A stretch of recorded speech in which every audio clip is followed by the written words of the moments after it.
Paix sur vous. Bienvenue dans ce 4e épisode de Contradictions dans le Nouveau Testament. Aujourd'hui, nous allons parler de l'année de naissance de Jésus-Christ. Selon l'auteur de l'évangile de Matthieu, Jésus serait né durant le règne d'Hérode le Grand. Ce dernier, cherchant à tuer Jésus, pousse Marie et Joseph à fuir en Égypte jusqu'à sa mort. Il dit donc: Après la mort d'Hérode, un ange du Seigneur apparut dans un rêve à Joseph, en Égypte. Et dit: Lève-toi, prends le petit enfant et sa mère et va dans le pays d'Israël, car ceux qui en voulaient à la vie du petit enfant sont morts. Joseph se leva, prit le petit enfant et sa mère et alla dans le pays d'Israël. Cependant, quand il apprit qu'Archélaü régnait sur la Judée à la place de son père Hérode, il eut peur de s'y rendre. Averti dans un rêve, il se retira dans le territoire de la Galilée. Le roi Hérode dont il parle est Hérode le Grand qui est décédé en l'an -4, son successeur en Judée était Hérode Archélaos, son fils, que l'auteur de Matthieu mentionne au 22e verset. Alors que l'auteur l'évangile de Luc situe la naissance de Jésus au premier recensement de Quirinius. À cette époque-là parut un édit de l'empereur Auguste qui ordonnait le recensement de tout l'Empire. Ce premier recensement eut lieu pendant que Quirinius était gouverneur de Syrie. Tous allaient se faire inscrire, chacun dans sa ville d'origine. Joseph aussi monta de la Galilée, de la ville de Nazareth, pour se rendre en Judée dans la ville de David, appelée Bethléem, parce qu'il était de la famille et de la lignée de David. Il y alla pour se faire inscrire avec sa femme Marie qui était enceinte. Récapitulons, selon l'auteur de l'évangile de Matthieu, Jésus serait né avant la mort d'Hérode le Grand, soit avant -4, alors que selon l'auteur de l'évangile de Matthieu, Jésus serait né au premier recensement de Quirinius, soit en l'an 6 après Jésus-Christ. Donc entre l'année de naissance de Jésus dans Matthieu et celle dans Luc, il y a au minimum, et j'ai bien dit au minimum, 10 ans d'écart.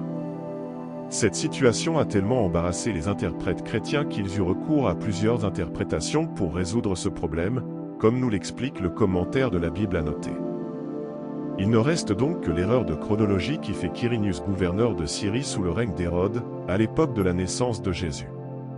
Cette erreur est considérable, aussi a-t-on eu recours pour l'expliquer à toutes les ressources de la critique du texte et de l'exégèse. Le texte offre bien quelques légères variantes, mais qui sont sans importance pour la question. Voici la première interprétation. Plusieurs critiques, Toluc, de Pressensé, en prenant le mot premier, recensement, dans un sens différent, ont cru pouvoir traduire ainsi: ce recensement eut lieu avant que Quirinius fût gouverneur de Syrie. Alors si vous n'avez pas compris, ils ont remplacé le mot pendant par le mot avant. Ce qui n'est rien d'autre que de la falsification et non de l'interprétation. Voici la deuxième interprétation. D'autres interprètes, en changeant un simple accent grec au premier mot de la phrase, traduisent au lieu de « ce recensement » le premier recensement lui-même. Celui qu'on appelle premier depuis la domination romaine et qui est si connu, eut lieu sous le gouvernement de Quirinius. Si vous n'avez pas compris, ils ont remplacé ce premier recensement par le premier recensement lui-même. Pour eux, interpréter, c'est falsifier un mot. Incroyable! Ceux qui estimeront ces tentatives d'explication, sinon inadmissibles, du moins quelque peu forcées, ce qui est vrai, car c'était de la pure falsification, trouveront plus simple de supposer que Quirinius, qui, on le sait par l'histoire, eut les honneurs du triomphe pour une victoire remportée à cette époque sur une peuplade de Cilicie, exerça déjà alors un commandement en Syrie et présida comme commissaire impérial au recensement dont parle Luc. Le mot traduit ici par gouverneur s'appliquait à toute charge élevée dans l'État. Cette explication, en faveur de laquelle on peut faire valoir des raisons sérieuses, est celle de Hug, Nieder. Alors cette interprétation est bourrée de suppositions sans preuve. On connaît déjà la vie de Quirinius, entre l'an -5 et -3, année supposée de la naissance de Jésus selon l'évangéliste de Matthieu. Quirinius était déjà gouverneur de la province de Galatie, en Turquie. De l'an 6 à l'an 9, il fut envoyé en Syrie, avec le titre de légat d'Auguste propréteur, pour gouverner cette province impériale consulaire.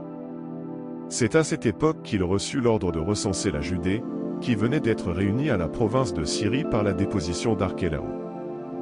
Lisons la quatrième interprétation.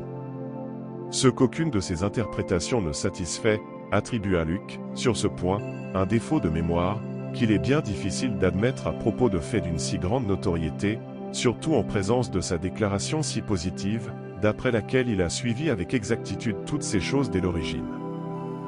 C'est l'interprétation la plus logique, mais puisque l'auteur a dit qu'il a suivi avec exactitude tous ces récits, il est difficile d'admettre qu'il a tort.